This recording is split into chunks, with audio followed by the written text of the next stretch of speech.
ನಮಸ್ಕಾರ friends, welcome back to Meghana's cooking channel. ಇವತ್ತಿನ recipe Malenadu special ಹಬೆ ಹಪ್ಪಳ ಅಂದರೆ ಹೊಯ್ ಹಪ್ಪಳನ ಮಾಡ್ತಾಯಿದ್ದೀನಿ. ತುಂಬಾ ಚೆನ್ನಾಗಿ ಬರುತ್ತೆ, 3 ಪಟ್ಟು ಅರಳುತ್ತೆ. ಸೂಪರ್ ಟೇಸ್ಟಿಯಾಗಿರೋಂಥ ಈ ಹಬೆ ಹಪ್ಪಳನ ಹೇಗೆ ಮಾಡೋದು ಅಂತ ವಿಡಿಯೋದಲ್ಲಿ ಶೇರ್ ಮಾಡಿದ್ದೀನಿ. ವಿಡಿಯೋನ ಎಲ್ಲೂ ಸ್ಕಿಪ್ ಮಾಡದೆ ಕೊನೆ ತನಕ ನೋಡಿ. ಮೊದಲಿಗೆ ನಾನಿಲ್ಲಿ ಇದಕ್ಕೆ ಅಕ್ಕಿನ ನೆನೆಸಿಟ್ಟಿದ್ದೀನಿ. 3 ದಿನ ಅಕ್ಕಿನ ನೆನೆಸಿಟ್ಕೋಬೇಕು. ಡೈಲಿ ಈ ಅಕ್ಕಿನ ಚೆನ್ನಾಗಿ ಒಂದು ಸಾರಿ ತೊಳೆದ್ಬಿಟ್ಟು ನೀರು ಚೇಂಜ್ ಮಾಡಿ 3 ದಿವಸ ಹೀಗೆ ನೆನೆ ಹಾಕಿಬಿಟ್ಟು ಇದನ್ನು ರುಬ್ಕೋಬೇಕು. ಇದನ್ನು ರುಬ್ಬಲಿಕ್ಕೆ ಇದಕ್ಕೆ ಸ್ವಲ್ಪ ಮಸಾಲೆನ ಆ್ಯಡ್ ಮಾಡ್ಕೋಬೇಕು. ಏನು ಆ್ಯಡ್ ಮಾಡಬೇಕು ಅಂತ ತೋರಿಸ್ತೀನಿ. ಒಂದು 4 ಈರುಳ್ಳಿನ ಉದುದಾಗಿ ಕಟ್ ಮಾಡ್ಕೊಂಡಿದ್ದೀನಿ. 2 ಟೇಬಲ್ ಸ್ಪೂನಷ್ಟು ಓಂಕಾಳು, 3 ಟೇಬಲ್ ಸ್ಪೂನಷ್ಟು ಜೀರಿಗೆ, 4 ಗಡ್ಡೆ ಬೆಳ್ಳುಳ್ಳಿ, 4 ಟೇಬಲ್ ಸ್ಪೂನಷ್ಟು ಧನಿಯಾ ಕಾಳು, ಸ್ವಲ್ಪ ಕರಿಬೇವನ್ನ ತೊಗೋತಾ ಇದ್ದೀನಿ. ಹಾಗೆಯೇ ಒಂದು ಮಿಕ್ಸಿ ಜಾರನ್ನ ತೊಗೊಂಡ್ಬಿಟ್ಟು ನಾನು ಹೇಳಿರೋ ಮಸಾಲೆ ಪದಾರ್ಥನೆಲ್ಲ ಇದಕ್ಕೆ ಹಾಕ್ಕೊಂಡು ಮೊದಲಿಗೆ ಇದನ್ನು ಫೈನಾಗಿ ರುಬ್ಕೋಬೇಕು. ಈ ಮಸಾಲೆ ಪದಾರ್ಥ ಹಾಕ್ಕೊಳ್ಳೋದ್ರಿಂದ ತುಂಬಾ ಚೆನ್ನಾಗಿ ಬರುತ್ತೆ. ಟೇಸ್ಟ್ ಅಂತೂ ಸೂಪರಾಗಿರುತ್ತೆ. ಇದನ್ನು ಹಸಿದಾದರೂ ತಿನ್ಕೋಬೋದು, ಹಾಗೆಯೇ ಒಣಗಿಸಿದ ಮೇಲೆ ಡೀಪ್ ಫ್ರೈ ಮಾಡಿಕೊಂಡು ತಿನ್ಕೋಬೋದು. ಇದಕ್ಕೆ ನಾನಿಲ್ಲಿ 3 ಟೇಬಲ್ ಸ್ಪೂನಷ್ಟು ಉಪ್ಪನ್ನು ಹಾಕ್ತಾಯಿದ್ದೀನಿ. ಹಾಗೆಯೇ ಖಾರಕ್ಕೆ ಅಂತ ಇದು ತುಂಬಾ ಖಾರ ಇದೆ, ಹಾಗಾಗಿ 3 ಟೇಬಲ್ ಸ್ಪೂನಷ್ಟು ಅಚ್ಚ ಖಾರದ ಪುಡಿ ಹಾಕ್ತಾಯಿದ್ದೀನಿ. ನೀವು ನೋಡಿಕೊಂಡು ನಿಮ್ಮ ಕ್ವಾಂಟಿಟಿ ಹೇಗಿದೆಯೋ ಅದ್ರ ಮೇಲೆ ಉಪ್ಪು ಖಾರನ ಹಾಕ್ಕೋಬೋದು. ಇದನ್ನು ಫೈನ್ ಪೇಸ್ಟಾಗಿ ರುಬ್ಕೊಂಡು ಒಂದು ಪಾತ್ರೆಗೆ ಟ್ರಾನ್ಸ್ಫರ್ ಮಾಡ್ಕೋತಾ ಇದ್ದೀನಿ. ಹಾಗೆಯೇ ಮತ್ತು ಇದೇ ಜಾರನ್ನ ತೊಗೊಂಡ್ಬಿಟ್ಟು 3 ದಿವಸ ನೆನೆ ಹಾಕಿರುವಂತಹ ಅಕ್ಕಿನ ಹಾಕಿಬಿಟ್ಟು, ಜಾಸ್ತಿ ನೀರು ಹಾಕೋಬೇಡಿ, ದೋಸೆ ಹಿಟ್ಟಿನ ಹದಕ್ಕೆ ಇರಬೇಕು. ಆ ರೀತಿ ಸ್ವಲ್ಪ ನೀರು ಹಾಕ್ಕೊಂಡ್ಬಿಟ್ಟು ಫೈನಾಗಿ ರುಬ್ಕೋಬೇಕು. ರವೆ ಥರ ಇರಬಾರ್ದು, ತುಂಬಾ ಫೈನ್ ಪೇಸ್ಟ್ ಆಗಿರಬೇಕು. ಈ ಥರ ಪೇಸ್ಟ್ ಮಾಡಿಕೊಂಡು ನಾವು ಮುಂಚೆ ಏನು ಮಸಾಲೆ ರುಬ್ಬಿ ಪಾತ್ರೆಗೆ ಹಾಕ್ಕೊಂಡಿರ್ತೀವಲ್ಲ, ಅದೇ ಪಾತ್ರೆಗೆ ರುಬ್ಬಿರೋ ಅಂತಹ ಮಿಶ್ರಣನ ಹಾಕ್ತಾಯಿದ್ದೀನಿ. ಉಳಿದಿರೋಂತಹ ಅಕ್ಕಿನೂ ಹಾಗೆಯೇ ರುಬ್ಕೊಂಡು ಮತ್ತೂ ಅದೇ ಪಾತ್ರೆಗೆ ಹಾಕಿ ಚೆನ್ನಾಗಿ ಕೈಯಿಂದ ಮಿಕ್ಸ್ ಮಾಡ್ಕೋಬೇಕು. ಈ ರೀತಿ ಕೈಯಿಂದ ಮಿಕ್ಸ್ ಮಾಡ್ಕೊಳ್ಳೋದ್ರಿಂದ ಎಲ್ಲದೂ ಹೊಂದ್ಕೊಳ್ಳುತ್ತೆ. ಹಾಗೆ ಸ್ವಲ್ಪ ಹುಳಿ ಬರುತ್ತೆ. ಹುಳಿ ಬಂದ್ರೇ ಹಪ್ಪಳ ತುಂಬಾ ಚೆನ್ನಾಗಿ ಬರುತ್ತೆ, ಹಾಗೆ ಟೇಸ್ಟು ಮಾತ್ರ ಸೂಪರಾಗಿ ಬರುತ್ತೆ.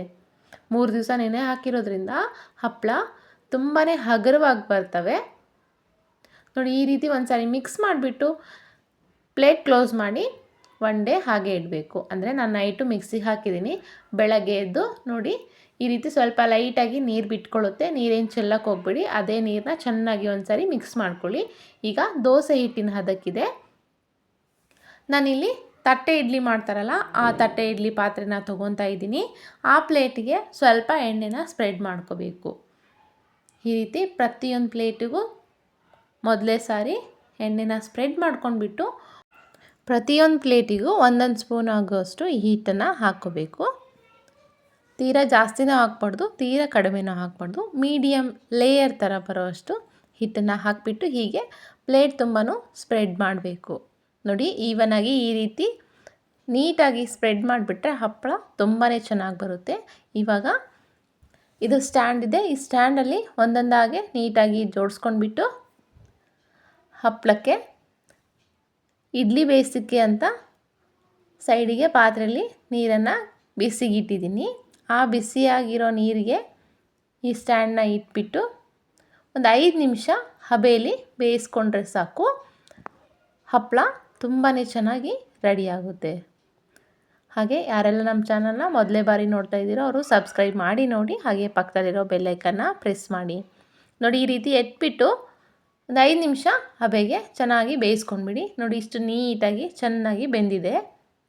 ಇದನ್ನು ತೆಗೆಯೋದು ತುಂಬ ಕಷ್ಟ ಏನಿಲ್ಲ, ತುಂಬ ಈಸಿಯಾಗಿ ಬಂದುಬಿಡ್ತವೆ ನೋಡಿ. ಒಂದೊಂದಾಗಿಯೇ ಹೀಗೆ ತೆಗೆದುಬಿಟ್ಟು ಹಾಗೆ ಬಿಸಿ ಇರುವಾಗಲೂ ತೆಗಿಬೋದು, ತುಂಬಾ ಚೆನ್ನಾಗಿ ಬರ್ತವೆ. ಹೀಗೆ ಪ್ರತಿಯೊಂದು ಪ್ಲೇಟನ್ನು ತೆಗೆದುಬಿಟ್ಟು ಒಂದು ನೈಫ್ ಸಹಾಯನೋ ಇಲ್ಲ ಒಂದು ಸ್ಪೂನ್ನ ತೊಗೊಂಡ್ಬಿಟ್ಟು ನೀಟಾಗಿ ಎಡ್ಜಸ್ನ ತೆಗೆದುಬಿಡಿ. ನೋಡಿ, ಆಲ್ರೆಡಿ ಎದ್ದಿದೆ, ಅದೇ ತೆಗಿಯೋದಷ್ಟೇ ಬಾಕಿ. ಒಂದು ನೈಫ್ನ ತೊಗೊಂಡ್ಬಿಟ್ಟು ಹೀಗೆ ಎಡ್ಜನ್ನ ತೊಗೊಂಡು ಎತ್ತಿಬಿಟ್ರೆ ನೀಟಾಗಿ ಚೆನ್ನಾಗಿ ಹಪ್ಪಳ ಎದ್ದು ಬರ್ತವೆ. ಈ ರೀತಿ ಮಲೆನಾಡು ಶೈಲಿಯ ಹೊಯ್ ಹಪ್ಪಳ ಅಂದರೆ ಹಬೆ ಹಪ್ಪಳನ ಮಾಡಬೇಕು ಅಂದರೆ ಈ ಪ್ರಾಸೆಸ್ನ ಯೂಸ್ ಮಾಡ್ಕೊಳ್ಳಿ. ಇವಾಗ ಒಂದೊಂದಾಗಿ ಬಿಡಿಯಾಗಿ ಮನೆ ಒಳಗಡೆ ನೆರಳಲ್ಲೇ ಒಣಗಿಸ್ತಾ ಇದ್ದೀನಿ.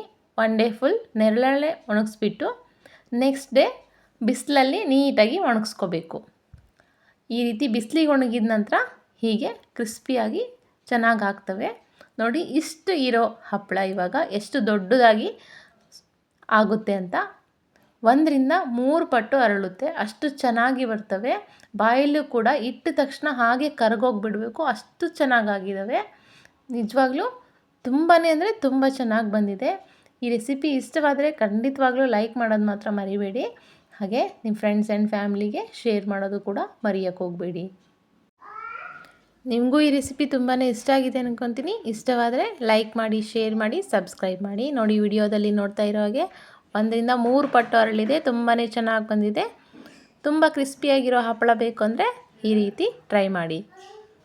ಕೊನೆ ತನಕ ವೀಕ್ಷಿಸಿದ್ದಕ್ಕೆ ಧನ್ಯವಾದಗಳು.